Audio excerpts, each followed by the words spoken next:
Freeze actually listen to the podcast? In the world full of podcasts, he's the undisputed heavyweight champion of hot takes, an Auburn sports homer, master of the boog, and message board legend. Get your buttons buttoned and your hats flattened because the Top Button Podcast is about to kick off. And you don't want to miss your courtside seat. Now, here's your host, Charlie Five. Yes, sir. We are back. It's another episode of the Top Button Podcast. I'm your host, Charlie Five, Kyle Rush, whatever the heck you want to call me. We're mad. We're getting ready to talk. We're ready to talk about the offense, talk about Hugh Freeze's presser day yesterday, two media appearances that were very, very scrutinized, quoted, and things like that, but we're going to break it down. But before we get started, we got to give a shout out to Mybookie.ag. Use coupon code NEXTROUND for your double up deposit bonus, your first deposit. Whatever you put in there, they're going to double it back up. So you put in $250, they're going to give you $250 back on top of it to play with. And you can fire down on pretty much whatever you want to. Parlays, live betting, a little bit of everything.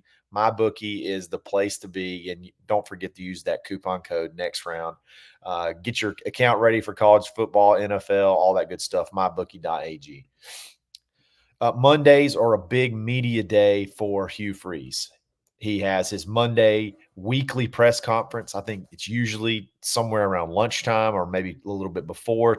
I think this week it got moved back to 1 p.m. And it was a little bit longer than usual. I think before Saturday night you had possibly the shortest press conference ever, understandably so. You're very frustrated. So you understand you're going to have some questions and you want to give the media the time to be able to ask those, and you've actually had time to go back and look and see what the heck went wrong on Saturday. And, so he had his Monday press conference, and he also had Tiger Talk, and there was a lot of things said. One of the things that jumped out to me, because it's something we talked about on Monday, was Hugh admitting, hey, I think we went into Cal with too big of a playbook, too big of a package, which that's a funny statement in and of itself, too big of a package.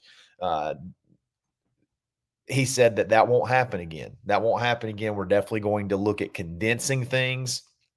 And instead of getting caught up in what all the defense has to show you and then having some type of response, you really get out of the rhythm of the things you do well. You don't have to have this massive operation of, 10, 15 different checks or all these different packages based off of what the defense showed you. It feels like we totally lost sight of what we do well, and that's not going to happen anymore.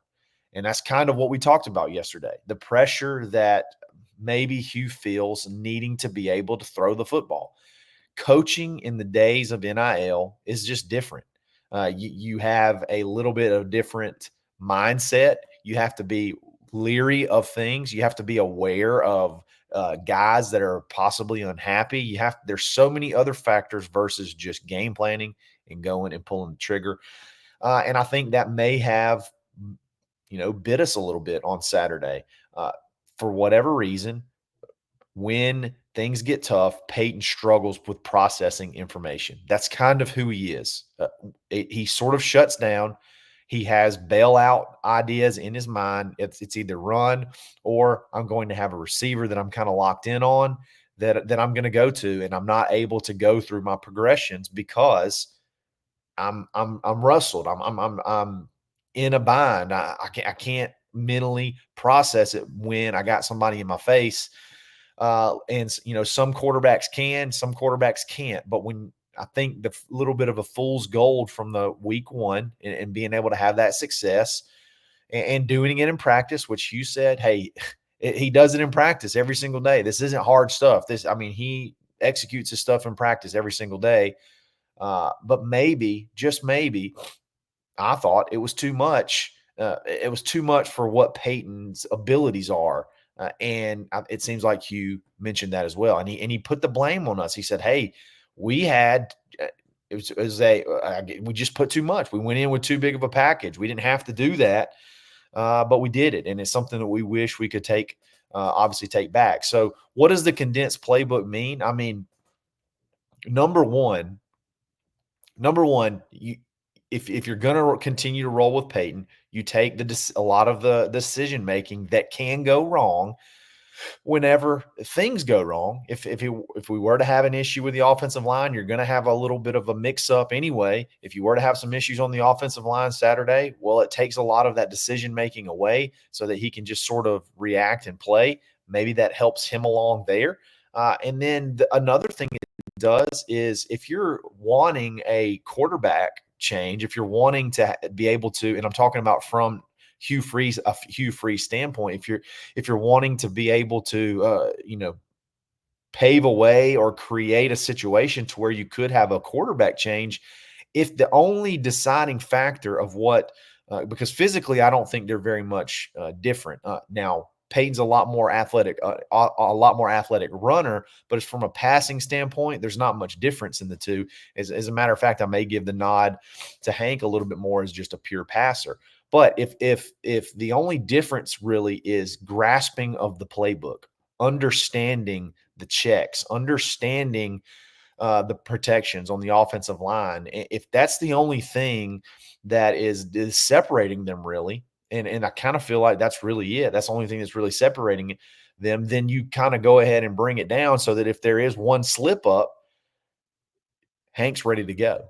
And then on to the extreme, it could be that if you execute that smaller condensed package during practice and Hank is doing better, now the playing field's level and Hank is outperforming Payton in practice. Well, now what do? Now you got all the evidence you need to go ahead and make the decision. So the condensed playbook got a lot of criticism, but in my mind, it's the right thing to do. When you take condensed, the word that's being swapped into is dumbed down. Okay. And I get how to draw that parallel, but condensed doesn't have to mean we're going back to elementary school. We're going back to backyard football. Like that doesn't have to mean that. It just means maybe the formation wise, there's not going to be as many formations. Maybe there's not going to be as many different options within a play that can change. Maybe there's not going to be, again, personnel. There's a lot of things that means that doesn't have to mean that it's just going to be some elementary school 3 yards in a cloud of dust offense. It may be a little bit more dink and dunk. It may be a little bit more, a little bit more run heavy. And that's fine because that seems to be what the strength of this team is anyway, based off last year. And then obviously based off the year Jarquez is having with little touches, he's averaging over 6 yards a carry, I believe. So condensed playbook, again, I made a joke. I think Hugh listens to the podcast because that's literally what we talked about all yesterday on the episode all yesterday. And then Hugh comes out and basically says, I feel like I had too much. We had too much going on and we probably should have shrunk it a little bit and just done what we're good at. And I think you're going to see a lot of that moving forward. And I think it's good. I think it's good for Payton. And I think it's really good for Hank. Because now you have sort of a level playing field during the week. Before we talk about the QB switch, or will there be a QB switch? There was not really it was not committal one way or the other that there would not be. We got to give a shout out to our boy Ford Stokes with Active Wealth Management, retirementresults.com/plan. Make sure, double check, triple check that make sure you have everything doing the way, everything retirement wise going the way it needs to be going. Make sure that you're not paying fees that you don't need to be paying or you can avoid. Make sure that you're doing the things to delete the IRS from your accounts. Make sure that you're doing the things to maximize your Social Security benefits. Ford is literally a specialist in that. And you can do that all for free at retirementresults.com/plan. Typically, just a portfolio analysis like that can cost you upwards of $1,500. Make a friend, tell him War Eagle, tell him I sent you. Ford Stokes with Retirement Results. Will there be a quarterback switch? Hugh was asked point blank in the Monday early press conference in the second question. Have you discussed, have you thought about switching quarterbacks and just point blank ask him. And I'll be completely honest, he didn't really totally answer the question, yes or no. As a matter of fact, he talked a lot about how this week of practice means a lot towards that, and he also said we have to start seeing practice translate over to the game. So he's acknowledging that we have some, he's acknowledging that Payton does a lot of the right things in practice, but when you get to the game, we're sort of having this same story, just different page. Like it's the same story, just a different scenario. It's when things go bad, Payton goes bad. When things go bad, Payton locks up and he's unable to process information and make the correct decisions. It's literally that simple. And he said, it's hard for me not to play a guy. It's hard for me not to play a guy that does almost everything perfect in practice. But man, at some point in time, when the lights come on, you got to see the production on the field. And that to me is the most open it's ever felt as far as the quarterback situation goes. As far as could there be a possible switch? He was very non-committal, and that was a little bit more tame. And you got to think about the timing of these. Okay, so you have Monday is a correction day in practice. Okay. You have a lot of meetings and then you go out on the field and it may not be necessarily a really physical practice, but you walk through a lot of the things that you need correcting from the game film that you go over. And then, that's how that Monday practice goes. That's how that Monday goes. You got a lot of meetings, a lot of film, and then you have a correction practice. Well, that press conference comes a lot of times right before that. Okay, so you sometimes you may not have had opportunities to really have those meetings one-on-one and understand why things went the way they went. So the press conference was actually very tame. I felt like he defended Payton a lot. I felt like he defended him, but he was also very critical at the same time. I think it was balanced on both sides, and we're going to talk about the no-win situation of that a little bit later.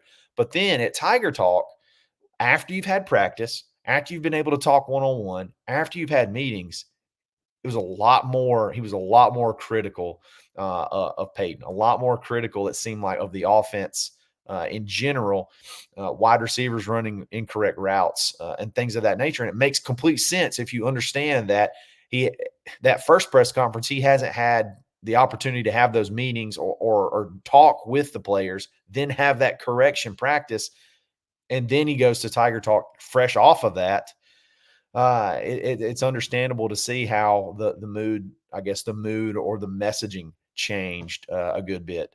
But yeah, could there be a QB switch? If I had to guess right now, I'd say probably not, but it very well could happen in that game if Payton were to continue to struggle when when things get kind of tough. If there's a 3rd and long and we're just throwing it up, or we're taking sacks because we're holding the ball too long, or we're making incorrect decisions, or we're missing wide open receivers, I could see that there be a change very quickly. And honestly, it wouldn't shock me if Hank started Saturday. It really wouldn't at this point in time, based off of the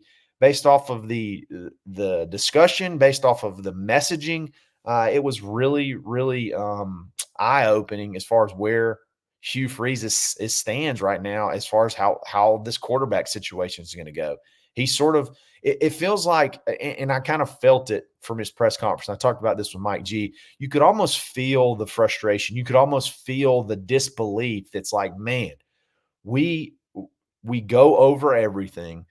He says all the right things. He does all the right things in practice. They do all the right things in practice. We execute this thing flawlessly in practice. And then when we get to the game, we just can't carry it over.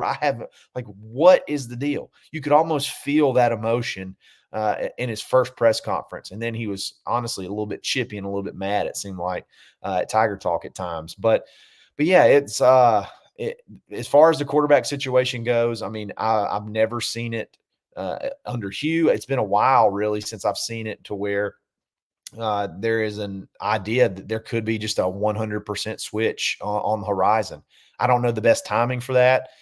I would think this wouldn't be a bad idea. This wouldn't be a bad time to make a switch if you were going to make a switch to start off the game. But I also can understand, hey, let's see if we condense this playbook, take away a lot of the thinking, or not the thinking, but take away a lot of the different ways that you have to think, or just the different personnel, different things of that nature, make it a little bit more play to our strengths. Does that make Payton succeed? Because I think if you can get the practice Payton, if you can get the practice Payton on the field, you got something there. You got something there. It's just the problem is that's been tough, and it's pretty rare in general to see that happen. It's hard to see that happen sometimes, that him take it from the practice field. It's not, I guess there's been times where he's played pretty well. There's been some big games where he's played well, but there's been a lot of games where he's played poorly, and it's been to the detriment of the team. It's been basically the sole reason that you've struggled on offense. So I'm anxious to see what happens. I know Tuesdays are physical practices. Wednesdays are physical practices. So those 2 days are going to, I feel like, tell the story of what happens on Saturday. And by the end of the practice on Wednesday, you'll probably have a good idea of what may happen on Saturday. So let's see what happens. And then last thing, I understand everybody's mad. Okay. I understand everybody's mad, but we as a fan base lose all ability to be rational whatsoever. We lose the ability to look at everything in context. This is no joke. Within minutes of the press conference, I had 2 mentions and people tagging me in tweets. Okay.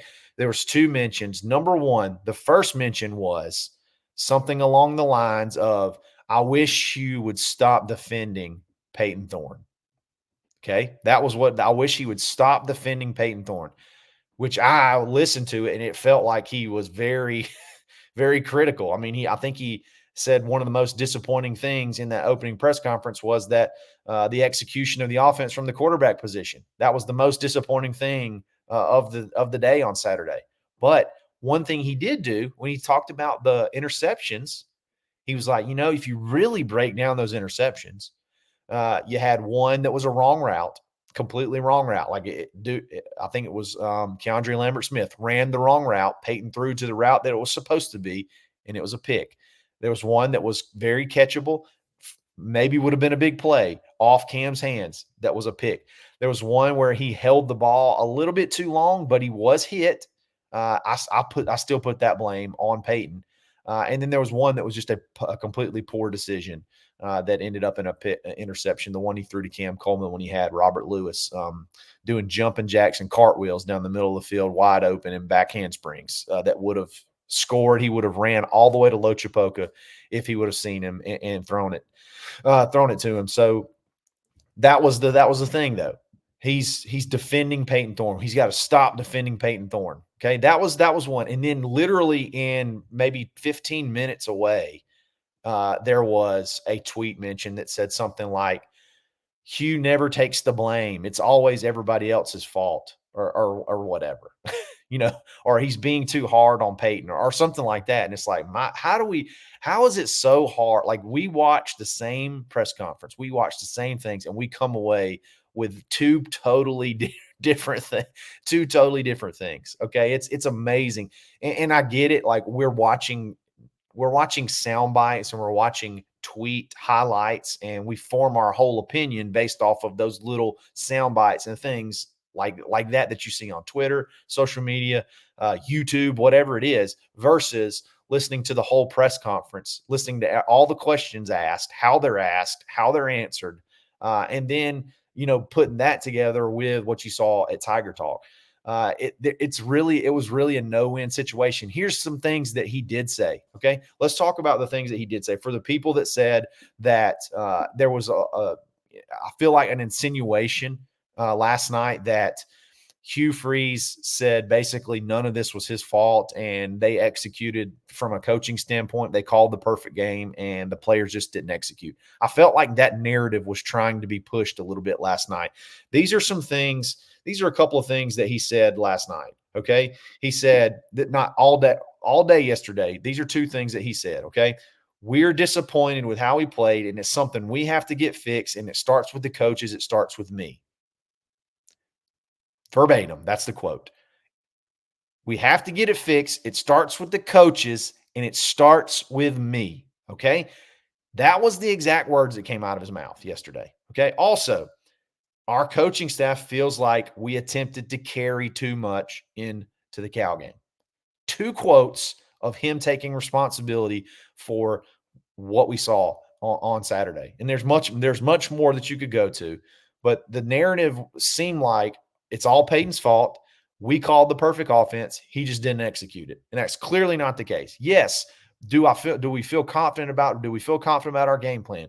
Did we feel confident? Did we see it be executed correctly in practice? Did we think we called good plays to get guys open? Were guys open? The answer to all those is yes. But when it comes down to it, you can't call, even if you can call plays open, if you can't have the guy ready for whatever reason to be able to find those guys, then it's on coaching. And that's what he literally said.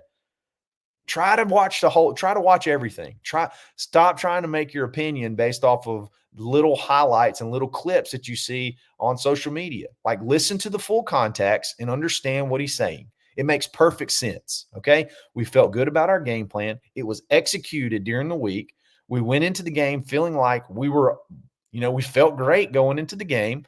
We were calling guys open. The first couple of drives, it was working great. And then once things went south, even if we called the right play, we couldn't do it. On 4th and 2, we called that was the perfect play on 4th and 2. If you're going to go for it on 4th and 2, you had 3 options. 2 of them were open, and 2 of them were the easy pass.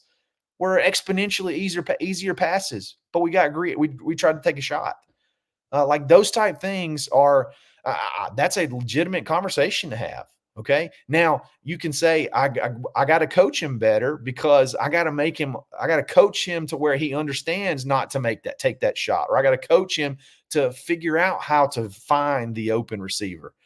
But he said it on both sides. He said, this is why things went the way they went, which I love. He basically broke it down. This is why it went the way it went. I got to do a better job. What else do you want from the guy? What else do you want from the guy from a press conference standpoint? I know the smart aleck answer is going to be, I want him to win, and I get it. I do too. Nobody wants him to win more than me, and nobody wants to win more than Hugh. But we get in these fights, we get in these issues where it's just like we pick apart things and try to create a narrative. I mean, literally within 10 minutes of each other, had 2 people say he's being too hard on Payton and he's defending Payton too much. Like, that's the reality that we're in right now. So I'm anxious to see what happens on Saturday. I'm anxious to see if you actually do make a switch. I'm anxious to see the game plan. I think you're going to see a heavy dose of Jarquez Hunter, a heavy dose of your backs, which I think is good.